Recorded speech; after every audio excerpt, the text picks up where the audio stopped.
লাকির শোরুমের ম্যানেজার গণেশ সকাল থেকেই একজন কাস্টমারকে নিয়ে ব্যতিব্যস্ত হয়ে পড়েছিল। গণেশের ফোন পেয়ে লাকি তাড়াতাড়ি দোকানে এসে পৌঁছলো। লাকিকে দেখেই মেয়েটা আঁতকে উঠল এবং তাড়াতাড়ি নিজের মুখ লুকিয়ে ফেলল। লাকিকে দেখে গণেশ যেন হাঁপ ছেড়ে বাঁচল। সে দৌড়ে এসে লাকিকে বলল, স্যার আপনি এসে গেছেন? দেখুন না, এই মেয়েটা তখন থেকে শুধু ঝামেলা পাকাচ্ছে।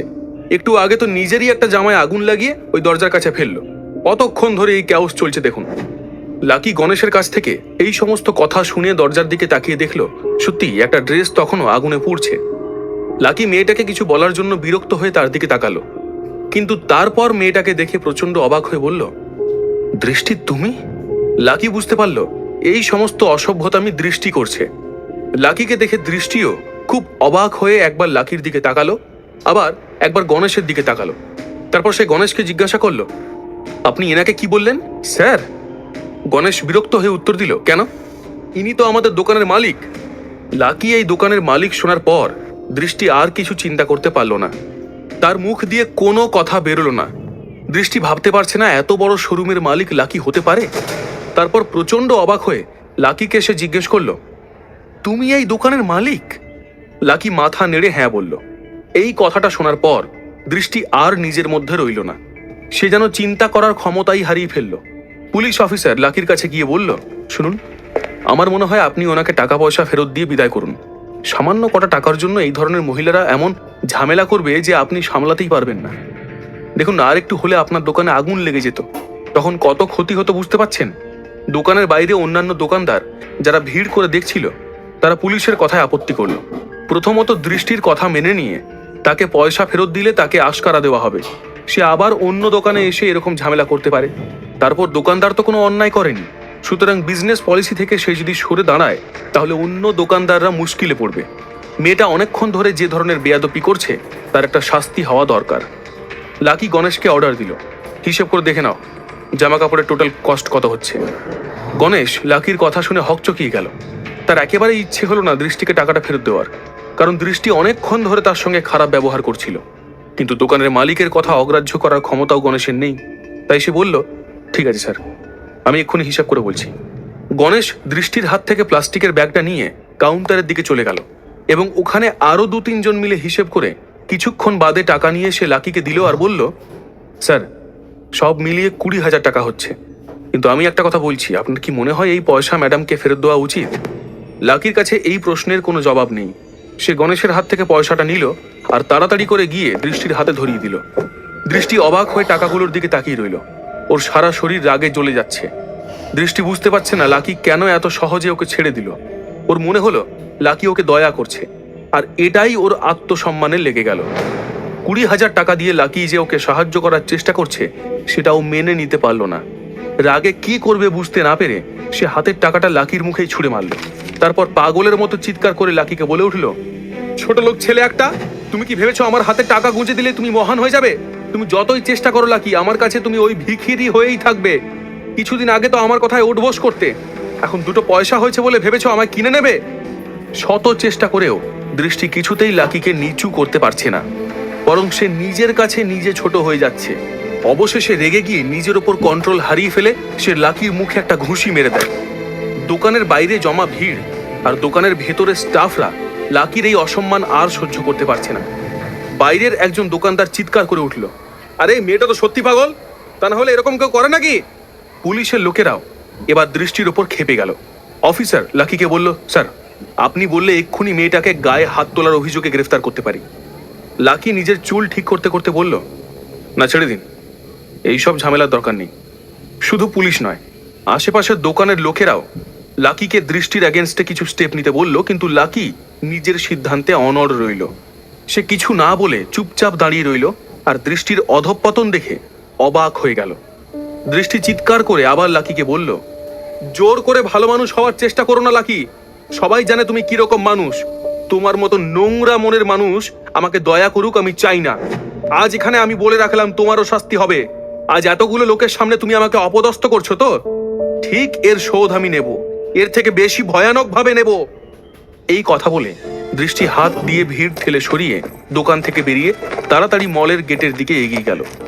দৃষ্টি চলে যাওয়ার পরে আস্তে আস্তে দোকানের সামনের ভিড়ও ফাঁকা হয়ে গেল। পুলিশও আস্তে আস্তে লাকির কাছ থেকে বিদায় নিয়ে দোকান থেকে বেরিয়ে গেল। গণেশ ভেতরে ভেতর খুবই উত্তেজিত হয়েছিল।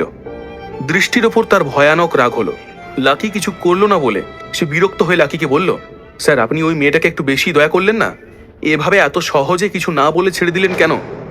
লাকি গণেশের দিকে তাকিয়ে বলল, ও আমার এক্স গার্লফ্রেন্ড ছিল। এইবার গণেশ বুঝতে পারলো লাকি কেন মেয়েটাকে কিছু বলেনি। স্যারের মুখ থেকে এই কথা শুনে সে খুব বিনীতভাবে বলল, স্যার সরি, আমি বোধহয় একটু বেশি বলে ফেললাম। লাকি হাসি মুখে গণেশকে বলল, না ঠিক আছে, এখন আমার সঙ্গে ওর কোনো সম্পর্ক নেই। আমার অন্য একজন গার্লফ্রেন্ড আছে। আসলে আমি আর ঝামেলা চাইছিলাম না, তাই কিছু বললাম না। আচ্ছা আমি বেরোচ্ছি, আবার কলেজে যেতে হবে। এর মাঝে তোমার যদি কোনো দরকার থাকে তুমি ফোন করো। এই কথা বলেই লাকি আর দাঁড়ালো না, তাড়াতাড়ি কলেজের উদ্দেশ্যে বেরিয়ে গেল। দৃষ্টি মল থেকে বেরিয়ে একটা অটো ধরে 20,000 টাকার জন্য দৃষ্টির মন খারাপ লাগছে। অতটা বাড়াবাড়ি না করলে আজ অনায়াসে টাকাটা সে পেয়ে যেত। দৃষ্টির টাকাটা খুব দরকার ছিল, কিন্তু লাকির হাত থেকে নেওয়াটা তার মন মানছিল না। সেটাও বুঝতে পারছে না লাকি কি করে অত বড় শোরুমের মালিক হয়ে গেল। সে এতদিন লাকির সঙ্গে ছিল, তখন তোর কিছুই ছিল না। আজ হঠাৎ এত বড় লোক হয়ে গেল কি করে? দৃষ্টি যেন নিজের চোখকেই বিশ্বাস করতে পারছে না। এই সমস্ত কথা ভাবতে ভাবতে সে কলেজের ভেতরে চলে এলো। এমনিতেই লাকির কথা ভেবে তার অসহ্য লাগছে, কিন্তু একটা জিনিসই দৃষ্টিকে বারবার পাগল করে তুলছে, সেটা হলো লাকির দোকান। সে মনে মনে ভাবছে, আজ যদি লাকির সাথে তার ব্রেকআপ না হতো তাহলে সেও অত বড় শোরুমের মালকিন হতে পারত। এই কথাটা সে যতবার ভাবছে ততবার যেন তার বুকে ব্যথা করছে। ভাবতে ভাবতে সে যে কখন লাইব্রেরির সামনে এসে পৌঁছলো সে নিজেই বুঝতে পারল না। লাইব্রেরির পাশ দিয়ে যাওয়ার সময় একটা মেয়ে ছুটে এসে দৃষ্টির হাত ধরে ওকে বলল, দিদি এই এক্সিবিশনটা একটু দেখে যাও, আমাদের একজন সিনিয়র এই ছবিগুলো তুলেছে, এই কলেজে এবং এই কলেজের আশেপাশেরই নানান জায়গার ছবি। দৃষ্টি দেখলো সামনেই একটু কোণা করে দেওয়ালের ওপর নানা রকম ছবি লাগানো আছে। দৃষ্টি দেখলো ওর মধ্যে একটা ছবি আছে যেখানে দুটো ছেলে মেয়ে রাস্তা দিয়ে যাচ্ছে। ছেলেটার জামা কাপড় খুবই পুরনো, জিন্সের প্যান্টও হাঁটুর কাছে ছেঁড়া। পাশে মেয়েটার জামা কাপড়ের অবস্থা একটু ভালো হলেও সেরকম উল্লেখযোগ্য কিছু নয়। ছবির ছেলে আর মেয়েটা আসলে লাকি আর দৃষ্টি। দৃষ্টি ছবি থেকে চোখ সরিয়ে দূরে তাকালো। তার সেই দিনটার কথা মনে পড়ে গেল। সেদিন লাকি আর দৃষ্টি পাশাপাশি হাঁটছিল। দৃষ্টি লাকিকে বলছিল, লাকি তোমার যদি কোনোদিন অনেক টাকা পয়সা হয়ে যায় তুমি আমাকে ভুলে যাবে না তো? উত্তরে লাকি দৃষ্টিকে হেসে বলছে, আমার পয়সা তো তোমারই পয়সা, তুমি হবে আমার ম্যানেজার। সেদিন তোমার কথা মতোই সবকিছু হবে দৃষ্টি। দৃষ্টি তার বড় বড় চোখ দিয়ে লাকির দিকে তাকিয়ে বলল, সত্যি তুমি আমাকে মিথ্যে কথা বলে ভোলাচ্ছ না তো? লাকি তার চোখের দিকে তাকিয়ে হেসে বলছে, মিথ্যে বলবো কেন? তুমি তো আমার মনের সবটা জুড়ে রয়েছ। তুমি যদি আমার সঙ্গে ভালো থাকো তাহলে তোমার জন্য আমিও সব কিছু করতে পারি। সেদিন দৃষ্টি লাকিকে বলেছিল, কথায় তোমার সঙ্গে পেরে ওঠা ভার, কিন্তু পকেট তো ফাঁকা। লাকি তুমি চাও বড় লোক হতে, কিন্তু তোমার মতো সাদাসিধে লোক কোনোদিন বড় লোক হতে পারবে বলে আমার মনে হয় না। নাও এবার চলো, আমার খুব খিদে পেয়েছে, কিছু খেয়ে আসি দুজনে। দৃষ্টি অন্যমনস্ক হয়ে সেই দিনের কথা ভাবল। আজ সে নিজের চোখে দেখে এসেছে লাকির ওই রকম বড় মলে একটা বিশাল শোরুম রয়েছে, কিন্তু এখন তো তার সঙ্গে লাকির ব্রেকআপ হয়ে গেছে। দৃষ্টি ভাগ্যের এই পরিহাসকে মেনে নিতে পারছে না। সে রাগের মাথায় দেয়াল থেকে ছবিটা টেনে ছিঁড়ে কুটি কুটি করে নিচে ফেলে দিল।